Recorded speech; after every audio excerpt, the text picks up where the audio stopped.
Always remember na lahat ng bagay na pag-aaralan. Kung yung ibang tao hindi naniniwala sa'yo, please hold on to yourself na dapat ikaw mismo naniniwala ka sa sarili mo. Kasi yan ang pinakapuhunan mo eh. Sometimes kailangan mo talagang pakitang gilas eh, para pagkatiwalaan ka na iba. Kung hindi sila naniniwala sa'yo, ibig sabihin ganun yung tingin nila sa'yo dahil ganun yung personality mo. Kung hindi na nga sila naniniwala sa'yo, tas hindi ka pa maniniwala sa sarili mo, ay Diyos ko, day, saan ka pupulutin? Dapat nga, it will give you more courage for you to fix yourself and to pursue on how will you create yourself for a better tomorrow.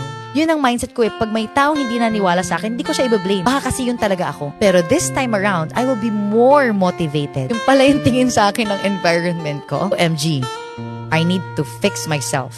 Because if you think other way around, na ito yung tingin sa akin ng environment ko, ayoko na lang, kawawa naman ako. You will really not be able to fix yourself until when kanilang titignan na ganyan ka. Parang in all due respect to myself, I will fix myself. And I will prove, not to them, but to myself, para umayos naman yung image ko at kahit anong pasukan ko, maniniwala sila sa akin.